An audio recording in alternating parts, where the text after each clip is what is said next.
Welcome back to the LCS Academy powered by Verizon. I'm Mazel, joined by Joshi and Desirex.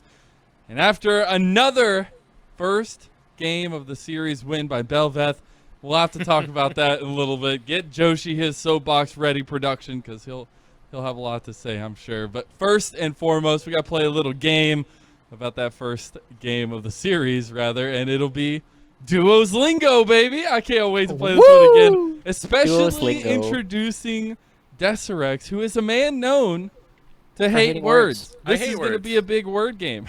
Yeah, words suck. Words, yes. Words are terrible. Yeah. Well, hey, good thing you're a caster, eh? So, the concept for this game is we just watched an incredible game, between Dignitas Academy and FlyQuest Academy. You guys fresh off the cast gonna have some words on your mind from that game, some thoughts and feelings, some emotions maybe. You guys are gonna give me, after about 5 seconds, for the first one maybe I'll give you 10 seconds. You guys are gonna give me a word that represents a feeling about that game for you. If it's not the same word, you guys are gonna have to combine the words that you just said into another word for me. And your goal here with this game is to get to the same word. You guys are gonna have to get that duo synergy. I know you were talking about a little bit of separation anxiety, maybe a little bit of some problems behind the curtains for you two. Maybe this will help. This will get your guys' minds in sync. It'll really depend, because I think my word is going to be obvious. All right. Well, let's go ahead and start the counter. I'm going to go ahead and give you 10 seconds in my head to think of a word for you that, relates to the game we just saw. I got mine too. So Joshi's ready? All right. We'll go ahead and say it on the count of 3. 1, 2, and 3. Slap. Fishy. That's 2 words.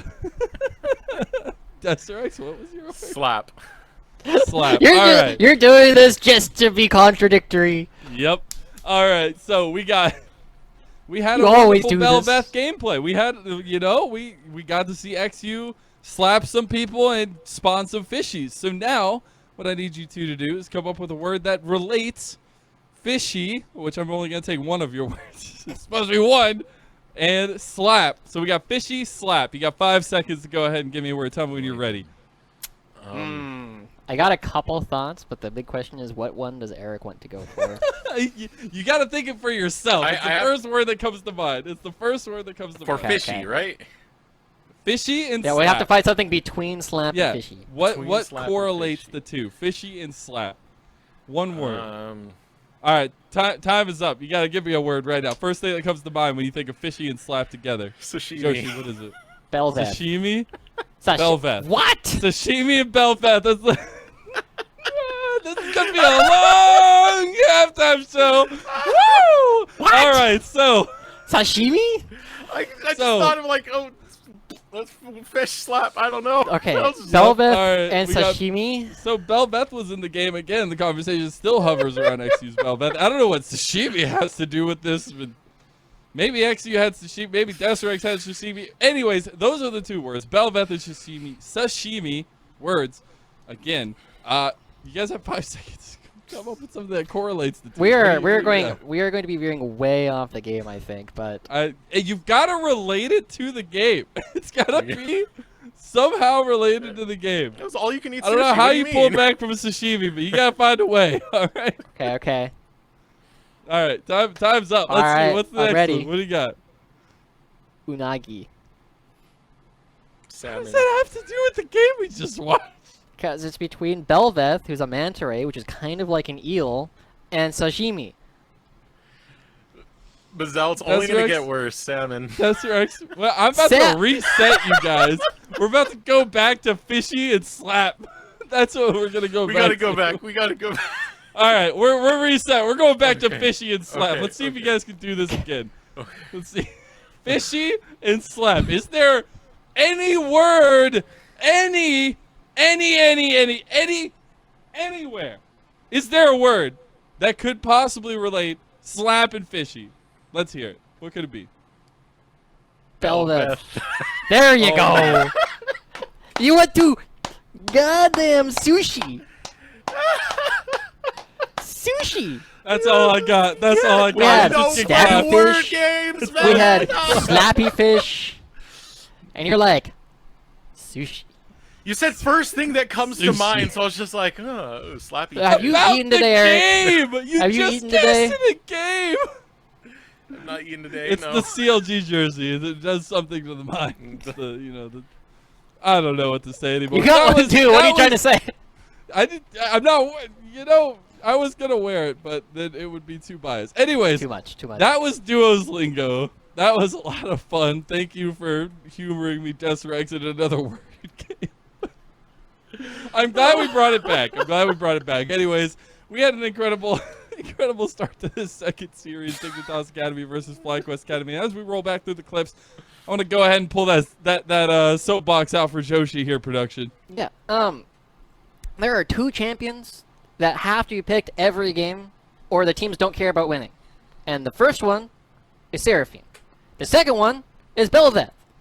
If you don't have one of these champions on your team and it's not banned, you're crazy. These 2 champions just win the game like on the spot because Belveth gets so many chances. Like this Rift Herald fight was disaster for Dignitas, and they're just like, that's okay. We'll just fight over the next one. Yeah, I And they win and they get so much. I think that's the thing, right? Second chances is what is big for Belveth here. We see it as a very easy to read strategy when you do pick a Belveth, but because you get so many opportunities to execute it, it's working out. Yep. I'm going to read a quote from Read Raz it. on Twitter. Oh. Belveth with Herald and Enhanced Void Coral from it is the most annoying interaction that the game has had in a long time. And to quote the response from Sean Atonin, who is currently working with Supernova, "We heard you missed Banner of Command." Oh no. I will say the thing for me is the end push. I think that is so oppressive. The It's triple impossible to deal wave with. spawning and them all give like it didn't work out this time. It timed out like right before the wave spawn at the very end there, but that is so oppressive. Like on top of the interaction Raz was talking about, on top of everything we saw, even with the slip ups we saw in both games for both Belveths, we still see them come out on top because of the absolute oppression that comes with this. Yoshi. FlyQuest had a 3,000 gold lead right after that first Rift Herald, right? If that kind of lead against this champion isn't enough to find you wins, what more can you really ask for, right? Like, Belveth is... and I'll be straight up about it. Like, the actual mechanical play on the Belveths from both XU and Rosethorn have been fine, right? We know there's a whole lot more that this champion can actually bring in terms of its ability to take duels and go for fights. This champion isn't even at its peak. It's probably being played around like 60 to 70% of its full power right now. This champion is even better than what we're seeing. Yeah, I think that's the craziest thing, and even hearing from Copy earlier in the interview, right? He's like, we weren't expecting it because We thought this champ was bad. Yeah, like we didn't think anybody was ready to play it yet, but you'll still see such a high ceiling potentially for this champion. So I wonder if we do get to see it in the second game. Apparently, we're the only stream that has gotten to get it so far. If I listen to Discord correctly, but Champ Select is ready to go for our second game in the second series rather. So Joshi, Desrex, let's have fun. All right, Mazel, I got bad news for you as you do leave. I do not believe we are going to see this again. I am fully convinced it is going to be banned. So we'll see. Already targeting the mid lane pool is going to be both of these teams, Azir and Twisted Fate, taking off the Rift. I also want to apologize in advance to Tony for anything I might have said and anything I might say during this cast. I really like Tony Tom. I don't know why. It just kept like spilling out and getting worse and worse. But hey, I got some exciting news for you, Eric. What? Like, both champions are still available. Dignitas gets one of them. One more ban. Let's see. What if they just leave them both up, Josh? Did they lose? And Belveth. You have to bet both of them. Okay. Belveth first pick. Here we go. Yeah? Right, suspense. Dignitas, do you want to win? Is it going to be the first pick? There you go. Dignitas win the game. Let's go. Like, I'm not kidding when I say this champion is like, it's not being piloted particularly well. Like, it is very obvious if you like watch like highlight clips of how this champion can be played. It has so many tools. It has 4 dashes. It has 70% damage reduction. It has an execute. If you get that first kill like in the middle of the enemy team, it does like 20% max HP to everybody around you, right? Like, this champion is so overloaded. FlyQuest were able to go for the fight around the first Rift Herald. They won that fight, right? They got a 3,000 gold lead. They were able to build up a big advantage, and it's not enough. FlyQuest, they now pick a composition that spikes even harder at 1 item, even harder at 2 items. They're just like, we have to fight around Rift Heralds 1 and 2. And if we don't, and if we lose those fights, we lose. So we need to make sure we are as strong as possible for those upcoming fights. And I already like this adaptation that's coming out from FlyQuest. They attempted the aggressive bottom lane last time. It just didn't work out at the end of it all. Now FlyQuest are just going to go for the hard shove. Grabbing the Karma, grabbing the Ezreal. It is going to leave the response from Dignitas to grab that open Kalista and potentially pair it with the Pyke. That's something we haven't seen too much of. Usually it's the Renata that's been the big pick alongside this Kalista. Yeah, the Renata is also still very strong, but JJ did a good job last game on their con at dictating when a lot of these fights were actually happening. The Rel would surprise me. I'm kind of expecting to go back to Nautilus, Rakan, maybe Renata, and it is going to be the Nautilus locked in. So now Dignitas, they have ways to get in on the fight. But FlyQuest, they're saying, that's okay. We're going to play you at as much of a range as possible. And that will mean that FlyQuest kind of win the late game almost by default. But they gotta get there, right? That's the big thing that is always going to be the pressure on Bel'Veth. She just creates this pressure on the game because she's scaling. You know exactly when she's going to be going for fights. And FlyQuest, it's on them to get ahead of the curve or to just win those fights. So FlyQuest, they're kind of opting out of playing for the first Herald by picking this Corki. But they are putting a lot of poke onto the table for them, both with the Ezreal and the Corki. And considering what you can get out of the mid-game fights, even some of the early skirmishes around Dragon can be very prominent with the package provided available for FlyQuest. They do want to take those fights, but it's still an aggressive early game to come out of Dignitas, having this Kalista and waiting for the scaling of the Bel'Veth. Yeah. So we will see what they choose to go for in the rest of their draft, right? The Trundle ban has come through. A little bit surprising to me, right? Because Yuji, he played the Volibear last game. I wonder if that is also going to be targeted. The Wukong was banned away as well. And so feels like Yuji's pinched a little bit. We know he likes playing the Viego a fair bit. And so that's kind of where I'm expecting FlyQuest kind of be leaning. All right, so the final ban's now done. FlyQuest will get the counter pick onto this one. So we'll see what they go for here. It's just waiting for their top lane and their jungle matchup to be locked in here. You were talking about that Volibear just a second ago. Well, going back to that wheelhouse, the Volibear will get locked in for Yuji. And now we know that we're going to be getting a guaranteed counter pick for Kumo once again. And to his credit, he did a pretty good job in the early laning phase at controlling Tony Top and winning a lot of the 1v1 interactions. Now we are going to see what else he's going to play. I don't expect Tony's going to be opting into the same matchup here, right? He blind picked the Jax. He knows the Riven is very likely to be a counter pick. Oh. Oh. Okay. That is, I gotta say, very surprising to me, right? Sejuani, I think, is a pretty darn good top laner a lot of the time. But it shows to me that Tony's top confidence might be a little bit shook after the last game, right? He kind of lost pretty hard on one of his best champions going up against Kumo's Riven. But now that he's going on to this, it gives Dignitas very obvious tools. You have your way to get your first target. You can chain crowd control onto a single person, and there's not a whole lot of tools for FlyQuest, right? Even the Ezreal and the Corki, if you land the depth charge, you land the Glacial Prison, you land the charm coming out from Ahri, they're going to get blown up. Now, this one was surprising to see from Tony Top going on to the Sejuani of all things.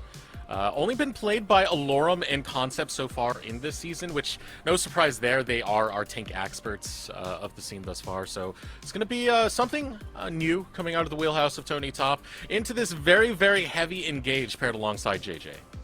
Yeah, so it does mean that Dignitas, I like the composition that they built up for themselves. They have a lot of proactive tools that they can go with. The only thing that we're going to be worried about is they're going to get brutally outranged the later this game goes, right? Oh, yeah. You have the Corki, you have the Ezreal, and while the Camille and the Volibear are a little bit awkward alongside it, they still have a lot of tools to prevent Dignitas from getting onto the back line. So Dignitas, as they go into this, I said that they were slight underdogs at the beginning of the day. Now they have the Bel'Veth, I feel like they're actually just favored. Right. And with their matchup into FlyQuest Academy, I'm looking over at the top side right now with the Camille and Volibear. One of the things I do see is if you can get priority towards that top side, the dive potential there is something gnarly to see. True. But one of the things that you always have to ask is it worth diving a Sejuani? Yeah. I mean, if you can get Camille, it's about getting the Camille ahead and not the Sejuani, right? Every single champion gives over the same amount of gold and experience when they die. So if you can put Camille far enough ahead and just dictate the side lanes, suddenly XU on this Bel'Veth is a little bit less impressive because you're going to be trading every single time on the map.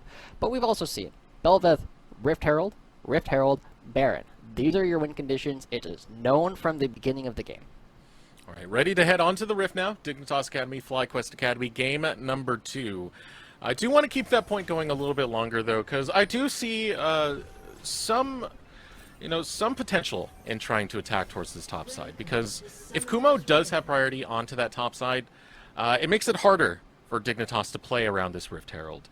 It makes it harder for XU to have a safe jungle. 30 seconds until minions spawn. Yeah. So that is a big pressure point, right? That was one of the things that we saw XU kind of struggle with, is he is attackable early on in the game. If you just go into his jungle, if you have something that is a strong duelist, you know, XU can kind of leave a lot of the time, but he doesn't have a flash. He can't get over walls until he's level 6 at all. And so there are ways for FlyQuest to muscle into his jungle, get a lot of vision down, and prevent XU from really having much impact on the game, especially around the first couple of neutral objectives. Well, 4 games played today, already in that 4th one, and 3 of them have had Bel'Veth. Unfortunately for the Path to LCS stream, they haven't seen too much of it, but we've been getting a lot of it here today. XU will be bringing it onto the Rift for the 3rd time. Was the 2nd time on top of that. Yep. As this does get played out, we've seen how the game plan is when you are taking this Bel'Veth, as heavily relies on keeping control towards these neutral objectives. And what I'm looking at when I see Dignitas is still some power over towards that bottom side. Big thing to have there if they want to contest over Drake. And I feel like it's definitely going to be a scrappy bottom lane, right? Even though this Nautilus, was getting a lot of heat from a lot of analysts, it still does provide some much-needed engage for a lot of different teams. It creates a lot of pressure, and even though you are getting outranged, now you have a sudden way to kind of fight back. You just go right on in and say, hey, we are Callista Nautilus, we are just going to kill one target, and we're not going to give you the time to really poke us down. I know part of the reason it gets a lot of hate is because it was the default champion. You know, when we were back in tank support meta, it's just like, what is he going to pick? Flip a coin 9 out of 10 times. It's going to be Nautilus. Yeah, is that how coins work? Yeah, that's how coins work now.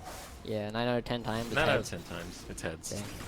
Dang. I need to find this coin at some point, but it is definitely going to be a situation where this Nautilus did benefit a lot from the durability patch, and JJ did a good job at trying to dictate a lot of the fights in Game 1, and now as we're going into Game 2, he has a lot more control on his champion than anybody on FlyQuest really does to actually get these team fights started. And that's something that really plays into Dignitas' favor. I feel like this is definitely a stronger version of Dignitas in Week 4 than we saw in Week 3. Much, much stronger. And especially with the objectives they have in their win cons and strategies. I've been playing a lot more to them in the grand scheme of things. I'm watching the pathing of Yuji right now. He is playing towards that top side. Will not be met with XU, which is for the benefit of XU at this point. I don't think you'd want to take too much of a contention on these early fights, but ooh, look at this coming out. FlyQuest trying to push away. XU still hovering around that area, but will secure Scuttle. Yeah, the positions of both junglers should be pretty known at this point, right? As they both do the crabs, they both walk mid lane, they will probably both recall. We're like, don't think there's much going on here. And we see XU's a little bit faster than that, but Insanity, I mean, he's far enough back that there's not a whole lot for Yuji to do. And Yuji has to go back to his Krugs and be a little bit slower on his Wolf player. Now be pathing towards the top side for XU, where his next clears will start happening. I'm taking a look at the dragon 50 seconds before that does spawn, and you don't have as much priority as you would like. It's a lot of hard shove that comes out of Ezreal Karma. Tomo and Diamond are going to be looking doing, but is this just going to be a straight up lane gank right here? This shouldn't work. Can get the permafrost, but hookshot makes it way too easy to escape. Yeah, and you can still buffer it in crowd control, so like Kumo was basically never going down there. That is an interaction I hadn't thought about previously, right? You do have XU as I actually don't know if he counts as a melee champion. I think he does. It has to be a melee champion, right? And so every time you walk up and you use your E, you apply a ton of stacks for Tony Top to go out and just get a whole bunch of stuns during team fights. So that's actually pretty cool. This is a neat adaptation coming from Dignitas. I hadn't even realized about the champion. Now I want to see that. The E will apply it. Because the E itself, right? Does the E count as autos? It applies on hits. Down? It does apply on? Yeah, it should work. Yeah. It applies them at reduced effectiveness, but, you know, if it's either a yes or no, it's like it's a true false. It's not a spectrum that you can get. So, the big thing that I think might be hurting Dignitas a little bit is XU is going to be a lot more pressed to actually solo out the dragon, but it's a cloud dragon. It really hurts. He knows where Yuji is, who's making an attempted gank into the mid lane. Both junglers aware of their positioning now. Insanity jumps onto Yuji, misses the charm thanks to the flash. Oh! But he engaged onto Spyrax. Spyrax almost falls. Very close, and that's a lot of pressure, right? Forcing out the flash from Spyrax, and Yuji and the bottom lane has priority all at the same time. This is a recipe for Dignitas to pick up the first dragon of the game. And again, present an alternate win condition, right? Bel'Veth's primary win condition is very obvious, but having other ones just makes your team so much stronger. And Dignitas doing a good job, just coming out ahead. And Spyrax! Ooh, Spyrax so low right there. Gotta be careful. Don't want to give that kill to Insanity. So aggro in lane he be. But with that, Dignitas, they send Spyrax back in. It's easy control for the dragon. They will secure the first one. We're also going to be getting another crab. So we are starting to see a pretty large CS differential starting to build up for XU. He will be able to go back into his own jungle and clear out a whole lot. So he will be decently ahead. But, Eric, you know, we've been always looking at the team fight timer around the dragon. This time it's around the Rift Herald, and it's 1:15 minutes. Rift Herald, it's our new team fight timer, you're saying? New team fight timer. Well, when Bel'Veth's in the game. Right, you're just guaranteed a team fight. You gotta fight around it. Can't let her have it. Guaranteed a team fight, guaranteed action. No one banned this champion. Well, depends. Do you want to win? Because, like, you either pick this or you pick Seraphine. This is spectator sport now. Spectator sport? We keep the most exciting champions in. I mean, I'm down. No bans? Yeah, no bans. No bans? Alright, that would definitely be a wild game of League of Legends, but Dignitas, they're starting to put people together. XU is here up on the top side. It doesn't have a full item completed, but Ari should have the ultimate ready to go by the time this Rift Herald actually starts. And remember, again, this is an old patch change, but we've talked about it multiple times. Corki, his package, spawns for the first time at 10 minutes. He will not be available for the upcoming fight, but nobody in the bottom lane is actually moving up. That's actually shocking to me. Yeah, I was expecting some reposition to come out for this first Herald fight. I mean, it's 20 seconds before it's back up. It's going to be spawning very, very soon. Not 20 seconds, excuse me, 4 seconds onto that one. Now here comes the engage coming from Tony Top. Tries to jump onto Kumo. Kumo will escape, but it's going to burn his flash in the process. Yuji now positioning upwards here. The movement's being made, but kind of late out of FlyQuest. Well, I guess Dignitas just get the Rift Herald, and top lane turret is going to be dead in about a minute, right? Like, that's how this game plan is going to go. Yuji needs to find so much on the map to make up for it, because Tony Top, he's already got the flash. Kumo can't really do anything. At least Yuji dodges out from this thing. Oh, just kidding. No. Spotted out the last second. Yuji, he's really pressed to make this play right now, but look at how healthy Spawn and JJ are. Would love to take on this turret dive, so Yuji not even going to challenge it. Completely uncontested was that Rift Herald. Now XU's got true form. Kumo has no flash. He's got the Rift Herald. Oh no, run Kumo, run. Get on out of that one. Don't want to fight with XU, who's slapping away. Kumo will pay his respects over there, but so much gold being cashed in over on this top side. Yeah, and watch this. Just walks up, gets ramping attack speed on a single target. Lots of fishies are spawned. He's got the Rift Herald to drop. His turret's just dead from full HP, right? It is so much gold, and he doesn't even need to drop the Herald. Oh, now look at the fight coming out of here. Good for Spawn, who's able to get a couple of arrows onto Yuji and throws JJ right back in, willing to take the 2v3, and it's successful for Dignitas. Spawn with a single, Spawn grabs a double, and he's going to net it all up with a triple. Dignitas, their bot lane looking big. Is it too late to call it? Or too early to call it? It's over, baby. It's over, Josh. Like, you can't tell me. Dignitas didn't even use the Herald on the top side. They're just like, nah, we want to continue this laning phase. We would rather this top lane turret stick around. The gold is less important than the tempo that we actually get from it. XU goes back, and Yuji tries to go for the bottom lane dive, but that means XU walks bot lane. He gets his Krugs, he gets his red buff, he gets his Raptors. I feel like Dignitas, you know, there's a very stark difference between teams that understand that Bel'Veth is broken and how to play around it, and teams that don't, right? And it's looking like FlyQuest, they knew that Bel'Veth was broken. They played around it in the first game. But this play, I mean, as soon as you start taking it, as soon as you're underneath the turret, you can't hit back. And Kalista free hitting stacks up so quickly. This is triple kill coming up spawn right here. Such an attempt to come out of Yuji, who felt so pressured because look at the opposite side of the map. XU was making a play over there. Grab the Rift Herald. Kumo was pushed right on out. And your instinct tells you as a jungler, make something happen on the opposite side. But Spawn and JJ, brilliant with that outplay. Yeah, Insanity doesn't have ultimate. Spyrax doesn't have much to chase him. XU over that wall. Yeah. Now, we haven't seen the full brunt of all the Remoras, all the fishies that are created by XU. Right. We saw it in the first game, but now he's going to be dropping the Rift Herald, and there. He's still in true form. He still has the Remoras. He's deciding that it's not the top lane that is going to die. It is actually going to be the mid lane. 4 plates. Yeah, 4 plates. There it goes. 4 plates now. Picked up off the mid lane turret. 2 kills worth of gold. 1 goes over to XU, 1 goes over to Insanity. We also saw, you know, a kill and a half worth of gold getting picked up. Half of it went to Tony Top, half of it went to XU. Despite the fact that the CS is equal, XU is dominating. A nice engage out of JJ. Over the wall comes Insanity. Yuji almost dead to rights. Finally getting the kill will be JJ. Spyrax forced to use the package to get away from that engage. Dignitas, yeah, Josh, I think this is over. This game is all but done and dusted at this point, right? I'm sorry, Dignitas. I said you were the underdogs going into it. I was wrong.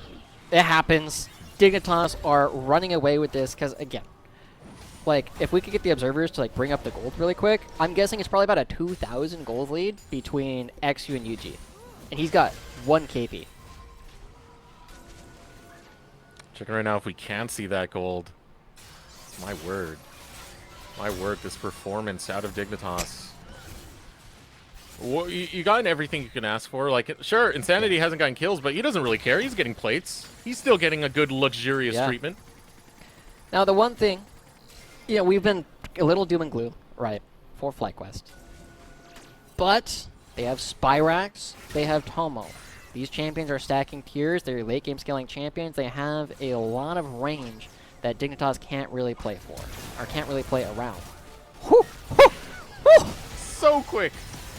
So quick. Spyrax Valkyrie's away in time, but it shows you Dignitas are in play-making mode right now, and JJ is fishing. He's fishing in the context of having XU here on that. Fishing for kills. Yeah, and that's the thing, right? That's what they got to be doing over the next several minutes. They want to scale up all of these mountain dragons, and it will help, but it will not guarantee you a win over what we're seeing from FlyQuest composition. Their range is just too great. And JJ, of course, being on this Nautilus, you know, with this latest patch, we did move away from a lot of those tanks. JJ now being on that kind of seems fresh with all those enchanters, but in reality, JJ has played so much Nautilus in spring. So it's really just back to comfort for him. Yep, and now look at this play coming out from Dignitas. They're creating a lot of pressure. They're continuing to deny UG of farm, and... Okay, well, good stun. I mean, watching top lane, it's really fascinating to watch Tony Top do the jiggle, the wiggle, like right? That from JJ? Get a nice side step right there, if you didn't spot that. Oh, yeah. But just like watching Tony Top, he's actually like a master at the jiggle, right? Yeah, like, yeah. Am I gonna hit you? Am I gonna hit you? Do you have to deal with me? And Tony Top is like always moving back and forth. And so watching him and Kumo like play this matchup has been really fascinating. Like the glimpse of it, Tony Top is doing a pretty decent job on this Sejuani, and I feel like some of the confidence that I was asking might be missing. It doesn't feel like it's gone at all. He's just willing to challenge Kumo for every CS yet again. Look at this right here. Yuji with the cut goes on to JJ. JJ will pull over to that wall. So he'll be fine, and with Yuji making the play into the bottom lane, XU sees an easy Rift Herald. It's almost as though Bel'Veth is going to go for every Rift Herald on spawn. I wonder what I could have done about this. Dignitas is... I'm so surprised. I am... You know, I'm absolutely shocked that Bel'Veth went for this play yet again. And FlyQuest, not contesting either of these objectives, are probably going to lose the mid lane turret and the top lane turret, and we'll see if they can get more than just one usually. Oh, and still trying for the same play is going to be Yuji, but instantly chased out. Has to use the ultimate to run away. Almost got dropped, but here comes Spyrax, finally able to bring something back. Spawn is still autoing. He's still autoing. He's still autoing. It almost takes down Spyrax. Now Insanity joins the fight with the Spirit Rush. Can't get the Foxfire onto Spyrax just yet. Will claim one kill onto Diamond. Over the wall he goes. Tomo able to follow through, but Spawn will claim the kill. Can he get the other two? Answer's going to be no. Lane, though. Look at the top lane, though. Yuji spent so much time down here, but you're losing your inhibitor, man. 3 turrets fell up in the top lane while we were watching Spawn dancing on the bottom lane. Dignitas are in full control, and Spawn is feeling himself, man, at this point. I knew he was good. I was questioning whether or not he'd be willing to make plays. Again, I think Spawn from Spring doesn't go for that play. Spawn from Spring is like, yeah, we back up. We just let them have this turret. We are winning so much. But Spawn in Summer is finding these plays. He recognizes Tomo can't get in. And the only thing that saves Yuji's life and turning this play into a total disaster yet again for FlyQuest is the fact that the exhaust comes through. Spawn missing out on like 50 HP, doesn't get the reset onto the Rend. And Insanity just cleans up so much. Wild fight out of Dignitas and Spawn. Look at this flash. Look at this flash, yeah. Not even going to get that one because the fight's going to break out in the mid lane. Diamond crushed. Now looking for more is going to be Dignitas. Package grabbed by Spyrax as he watches his bot lane get demolished. Charm landing right on the money. Spyrax has to go away with that package to disengage. FlyQuest pushed right into their base, and Dignitas are not done. They're looking for more. That's the second time we've seen Spyrax have to use the package defensively. They are down 7k, and Kumo trying to fight. Here we go. Ultimatum going to be used out of Kumo. Tries to lock down Tony top, but he's a tanky boy. He's got some responsibilities. He can handle the front line on his own, and Dignitas can handle the rest of FlyQuest.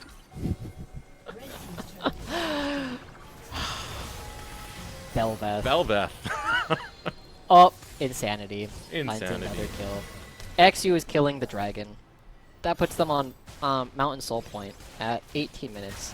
This is the state of the game we're at right now, right, John? Yeah, that's the 23-minute Mountain Soul threaten coming through from Dignitas.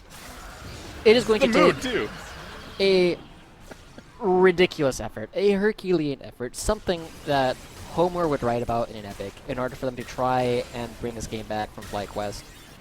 And I feel like the fact that FlyQuest gave up 2 Rift Heralds is just, like, you know, I've said a couple of things have been inexcusable. That was inexcusable. FlyQuest clearly don't understand this character, and Dignitas do. And we've seen that from both teams that have actually been like, yo, I think this champion's pretty good. They've not just won their games, they've won them in a dominating fashion. Yeah. They can't let this champion get through anymore. It's too good on this patch. Yeah, I'm not sure what Path to LCS has done around this champion, but as long as this champion is being let through, teams that pick it should continue winning probably like 70 to 80% of their games. I mean, FlyQuest have taken 2 different strategies into this one. The first time, they were trying to contest every single fight. Yeah. The second one, they tried to just ignore it, and it shows you cannot ignore that lane. You cannot ignore the Bel'Veth once she gets that Rift Herald and starts a push over on the top side. Now Tony top. Just looking to start up something over here. Hook comes in from JJ. They lock down Kumo. XU follows him down, and the reset has been triggered. But XU just wants to wail away on anything he sees. If it's a tower, if it's Yuji, he does not care. Dignitas pushing forward and still trying to deal with this top lane. Insanity looking to lock down Spyrax, but look at the siege coming in for Dignitas in this bot lane right here, right now. Okay, alright. Dignitas were like, maybe we're overextending a little bit. We do have some big plays on Insanity. Watch the rocket. That rocket right on the money for Spyrax. But you're taking down an objective bounty. Sure, it's a lot of gold cashed in. We gotta look at what Dignitas has been cashing in across the map. Yeah, Corki is online, right? He's got 2 items completed. And so FlyQuest, they have their win condition very obviously spelled out. It is me. I am Spyrax. I am your one way of winning this game. So, Dignitas, we saw what happened last game. They just denied vision. They found ways to get onto these long-range champions, and CLG did the same thing to Cloud9 in their win, right? If this is the challenge now. JJ has been very good at dictating when fights actually happen. He's been very good at setting up things when people are not necessarily in the perfect position. Yeah. Now his challenge is to take control of the top side jungle, take control of the eastern part of the jungle, and force FlyQuest to face check their way into Dignitas, who are already set up with Sichuan ultimate, Ari Charm, Nautilus Hook, Nautilus ultimate, right? There's just so many things that you have to face check, and you have to do it in the next 2 minutes when Dignitas are threatening to take them out in Seoul. And JJ already threatening that positioning. You saw him move forward, cleared out some of the vision that FlyQuest had, making that Fog of War such a threat for FlyQuest. JJ leading the charge control ward. Another one cleared away. Tony Top trying an engage in the mid lane. That threat so big from Dignitas.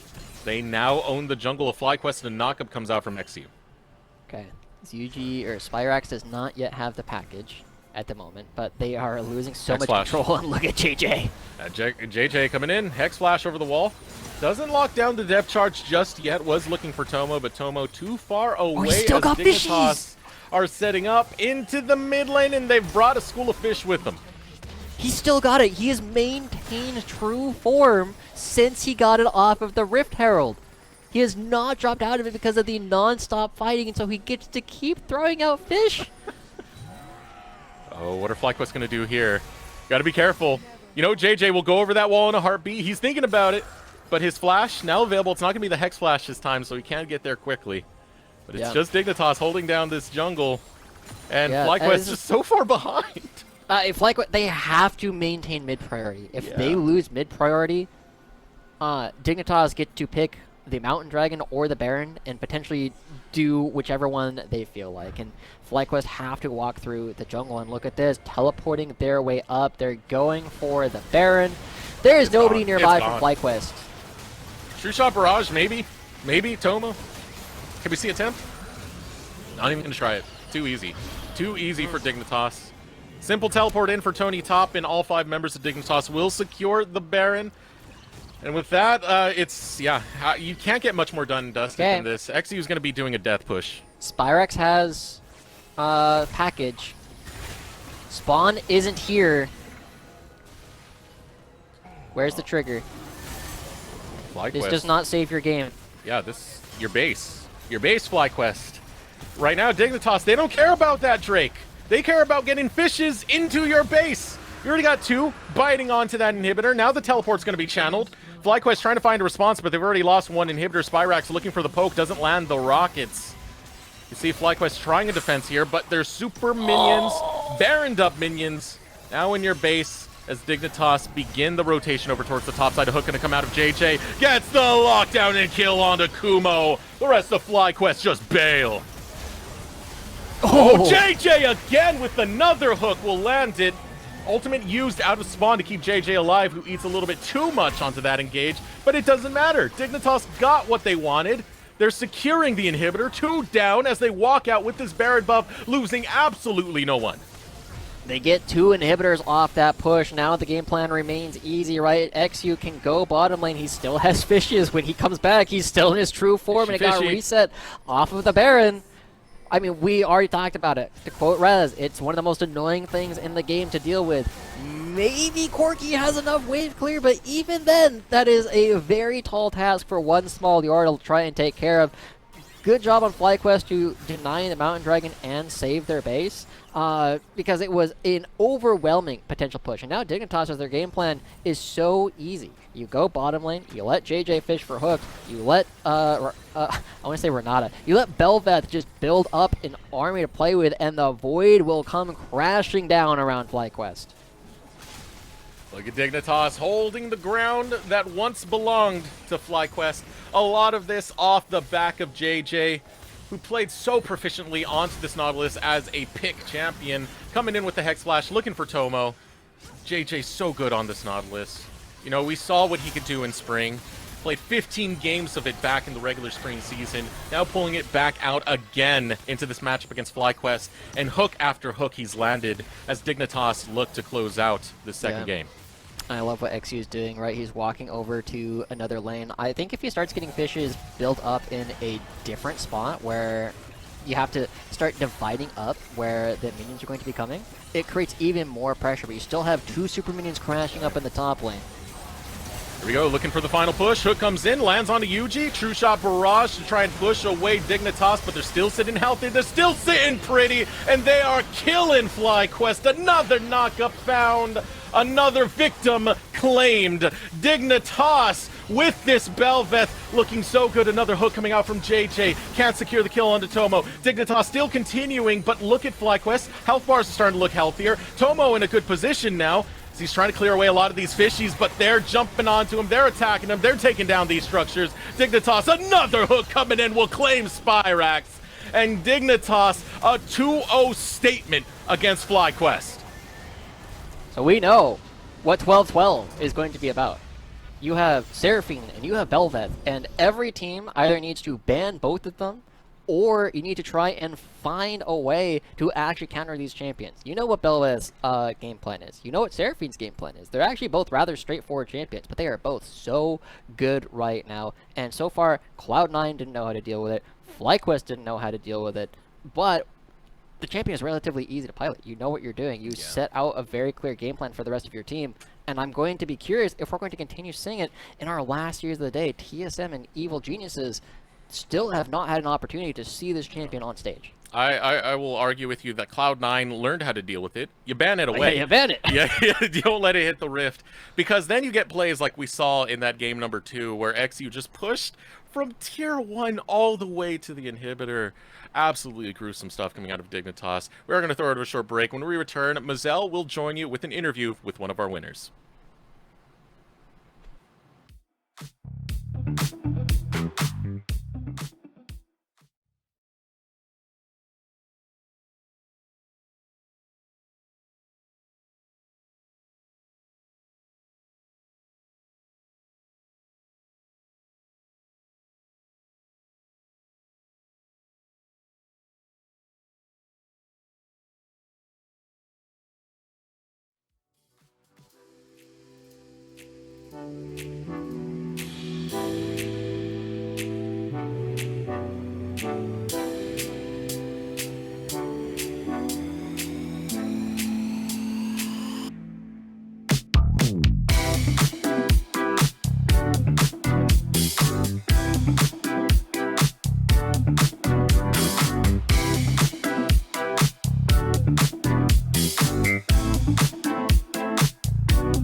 Welcome back to the Verizon post-game interview. My cheeks are already hurting. I'm joined by Dignitas Academy mid laner Insanity.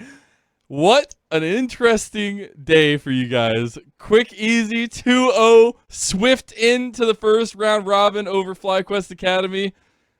Do you feel like you've learned a lot over this first half, even if with this last couple wins were a little bit slammy? I feel like I learned more about myself than like the rest of the league, to be honest. I feel like I kind of regressed in my game knowledge playing an amateur for a couple months, but definitely, you know, a little bit better now, and I think it'll be much easier in a couple of weeks of practice. But honestly, I don't know. I feel like the competition has been pretty simple so far, and obviously we lost pretty decent amount of games, but I think it'll pick up from here. Okay, well, talking a little bit about that and maybe picking it up a bit, how do you feel about the team synergy and maybe a little bit of confidence that's being built with some of these wins? Honestly, I think everybody on this team has a really good desire to win and desire to learn. And honestly, I think if we play as a unit and, you know, play together, I think there's nothing going to stop us. There's nothing that can stop us. I know beforehand you were saying how boring it is to play with the Belveth, but is it just free wins at this point? Is it you leave it open, you just win the game, easy RPG or what? I think the champ sucks, honestly. All right. Hey, plain and simple. Keep it like that. Do you want to expand on that a little bit? Is it just the Nope. the easiness of the playstyle? No. All right. It Cool. just I sucks. like it. Don't ban it. Don't ban Easy it. mode. Easy mode. No problem. I know you were saying that the competition was a bit easy. This split, it seemed. Was there anybody that maybe caught your eye? Anybody that you're looking forward to facing in the second half of the split? Honestly, just because I was on IMT with Pretty, I think he's pretty good as a player. So I look forward to playing him again. I think Jimmy's not bad. I think a lot of the OS mid laners as well, really good in lane. So pretty excited to play versus all of them. Just good practice. I like it. Well, I want to get a little bit of introspection for you here, Insanity. Looking forward into the rest of the split. What are the big things that you want to improve on as a player yourself to up your level to the next game? I think, honestly, I just want to play on stage more with confidence and like not really being afraid to make a mistake. I just want to full send it. If I die, I die. If I win, I win. It is what it is. Send it, man. Send it. Love to hear it, Insanity. Give you one last little bit. Give any shout outs. Anybody you want to talk about before we let you go? I don't know. Shout out Toby Kwan, best manager. Hey, shout out to Toby. Shout out to you, Insanity. Thank you so much, and congratulations on a strong finish to the first round robin. Come back ready for more tomorrow. Thank you. All right, I'm going to bring back